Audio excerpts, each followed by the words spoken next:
আসসালামু আলাইকুম। ভর্তা পছন্দ করে না এমন মানুষ কিন্তু খুব কম আছে। আর সেটা যদি হয় বাদাম ভর্তা, তাহলে তো কোনো কথাই নেই। গরম গরম ধোয়া ওঠা ভাতের সাথে একটু ঝাল ঝাল ভর্তা হলে আর কোনো কিছুই লাগে না। এই ভর্তাটা এতই মজার যে একবার খেলে বারবার খেতে ইচ্ছে করবে। মজার এই ভর্তা রেসিপিটা আশা করছি সকলের কাছে ভালো লাগবে। যদি ভালো লাগে তাহলে একটি লাইক দিয়ে পুরো ভিডিও জুড়ে আমার পাশেই থাকবেন প্লিজ। আজকের এই মজাদার ভর্তাটা তৈরি করার জন্যে প্রথমে আমি এখানে নিয়েছি বাদাম। বাদামটা আপনারা আপনাদের প্রয়োজন অনুযায়ী নিয়ে নেবেন। এবার বাদামগুলোকে আমি খোসাটা ছাড়িয়ে নিচ্ছি। আমি খোসাটা ছাড়িয়ে বাদামগুলোকে ভেজে নেব। তবে আপনারা চাইলে কিন্তু খোসা সহ বাদামটা ভেজে নিতে পারেন। অফ ক্যামেরায় আমি সবগুলো বাদামের খোসা ছাড়িয়ে নিয়েছি। এবার চুলায় একটি প্যান বসিয়ে তার মধ্যে দিয়ে দিচ্ছি বাদামগুলো দিয়ে চুলার আঁচটা মিডিয়ামে রেখে বাদামগুলোকে আমি খুব ভালো করে ভেজে নেব। অনবরত নেড়ে চেড়েই বাদামগুলোকে ভেজে নিতে হবে, নাড়া বন্ধ করা যাবে না, তাহলে বাদামগুলো কিন্তু পুড়ে যেতে পারে। দেখতেই পাচ্ছেন আমি বেশ অনেকটা সময় নিয়ে বাদামগুলোকে খুব ভালো করে ভেজে নিয়েছি। বাদামগুলো ভাজার ক্ষেত্রে একটা বিষয় অবশ্যই খেয়াল রাখবেন, বাদামগুলো যেন খুব বেশি ভাজা না হয়ে যায়। বাদামগুলো যদি খুব বেশি ভাজা হয়ে যায় তাহলে কিন্তু ভর্তাটা খেতে একদমই ভালো লাগবে না। এভাবেই একটি বাদাম নিয়ে উপরের খোসাটা ছাড়িয়ে দেখবেন, যদি উপরের খোসাটা খুব সহজে ছাড়ানো হয়ে যায় তাহলে বুঝবেন বাদামটা ভাজা হয়ে গিয়েছে। দেখতেই পাচ্ছেন আমার বাদামটাও ভাজা হয়ে গিয়েছে। এবার চুলা থেকে নামিয়ে নিচ্ছি। চুলা থেকে নামিয়ে বাদামের যে উপরের খোসাটা আছে সেটাকে আমি ছাড়িয়ে নিচ্ছি। আর এই খোসাটা কিন্তু বাদামটা গরম গরম থাকা অবস্থায় ছাড়িয়ে নেবেন, এতে করে খুব তাড়াতাড়ি খোসাটা ছাড়িয়ে নেওয়া হয়ে যাবে। আমি এভাবেই হাতের সাহায্যে কষলিয়ে বাদামের উপরের যে লাল আবরণটা আছে সেটাকে আমি ছাড়িয়ে নিয়েছি। এখন ভর্তা তৈরি করার পালা। আজকের ভর্তাটা আমি শিলপাটায় তৈরি করছি, তবে আপনারা চাইলে কিন্তু ব্লেন্ডারও তৈরি করতে পারবেন। তবে শিলপাটায় ভর্তা তৈরি করলে ভর্তাটা খেতে কিন্তু অনেক বেশি মজার হয়। ভর্তা তৈরি করার জন্যে প্রথমে আমি এখানে নিয়েছি শুকনো মরিচ। শুকনো মরিচগুলোকে আমি খুব ভালো করে বেটে নেব।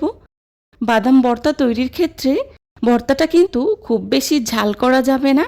ভর্তাটা যদি ঝাল ঝাল হয় তাহলে কিন্তু ভর্তাটা খেতে একদমই ভালো লাগে না। বাদাম ভর্তায় মরিচের পরিমাণটা কমিয়ে ব্যবহার করতে হয়, এতে করে ভর্তাটা খেতে খুব বেশি মজার হয়।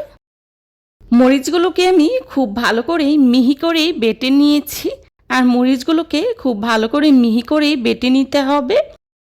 এই পর্যায়ে দিয়ে দিচ্ছি আগে থেকে ভেজে রাখা বাদামগুলো দিয়েই খুব ভালো করে বেটে নেব।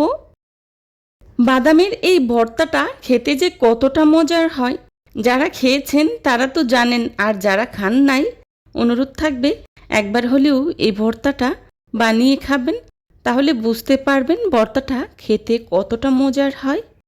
বাদামগুলো বাটার সময় অল্প অল্প করে পানি দিয়ে বেটে নিতে হবে, না হলে কিন্তু বাদামগুলো একদমই মিহি হবে না। সেমভাবে আমি সবগুলো বাদাম বেটে নিয়েছি। বাদামগুলো একবার বেটে নেওয়া হয়ে গেলে আবারও আমি খুব ভালো করে মিহি করে বেটে নেব। আসলে আমরা বাঙালি, শিলপাটায় ভর্তা তৈরি করা আমাদের ঐতিহ্য। আমাদের মা দাদিদেরকে দেখতাম যে কোনো ভর্তা শিলপাটাই তৈরি করত, আর ভর্তাগুলো খেতে খুবই মজার হতো। বাদামগুলোকে আমি দুইবার করে খুব ভালো করে মিহি করে বেটে নিয়েছি।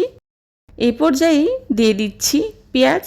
পেঁয়াজটাকে আমি আগে থেকে খোসা ছাড়িয়ে কিউব করে কেটে ব্যবহার করেছি, এতে করে পেঁয়াজটা বাটতে খুবই সুবিধা হবে। পেঁয়াজটাকে আমি খুব বেশি মিহি করব না, আধ ভাঙা করে বেটে নেব, এতে করে ভর্তাটা খাওয়ার সময় পেঁয়াজটা যখন এক একটা বাইটে পড়বে তখন কিন্তু ভর্তাটা খেতে খুবই ভালো লাগবে। আমি এখানে বড় সাইজের 2টি পেঁয়াজ ব্যবহার করেছি। আর এই বাদাম ভর্তার ক্ষেত্রে পেঁয়াজটা কিন্তু একটু বাড়িয়েই ব্যবহার করতে হয়। পেঁয়াজটা বাটা হয়ে গেলে আবারও আমি ভর্তাটাকে আলতো করেই একবার বেটে নেব। খুব বেশি চাপ দিয়ে বাটা যাবে না, আলতো করেই বেটে নিচ্ছি। দেখতেই পাচ্ছেন, ব্যাস তৈরি হয়ে গেল আমার মজাদার বাদাম ভর্তা। এই ভর্তাটা খেতে যে কতটা মজার হয় সেটা আপনাদেরকে বলে বোঝানো সম্ভব না, সেটা শুধু খেয়েই উপলব্ধি করতে হবে। এই পর্যায়ে দিয়ে দিচ্ছি পরিমাণ মতো লবণ। লবণ দিয়ে খুব ভালো করে মাখিয়ে নেব। মাখানো হয়ে গেলে একটি সার্ভিং ডিশে সার্ভ করে নিচ্ছি। চেষ্টা করেছি খুবই সহজভাবে আজকের এই রেসিপিটি আপনাদের সাথে শেয়ার করার জন্যে। আশা করছি আমার আজকের এই রেসিপিটি আপনাদের কাছে খুবই ভালো লাগবে। যদি ভালো লেগে থাকে তাহলে অবশ্যই লাইক, কমেন্ট, শেয়ার করতে ভুলবেন না। আপনাদের একটি লাইক এবং একটি কমেন্টস আমাদেরকে নতুন নতুন কন্টেন্ট তৈরি করতে অনেক উৎসাহিত করে। দেখতে দেখতে আমার আজকের এই রেসিপিটি যদি আপনাদের কাছে ভালো লেগে যায় তাহলে ফ্রেন্ডস অ্যান্ড ফ্যামিলির সাথে শেয়ার করবেন। যারা এতক্ষণ ধৈর্য সহকারে আমার ভিডিওটি দেখেছেন তাদেরকে জানাই অসংখ্য ধন্যবাদ।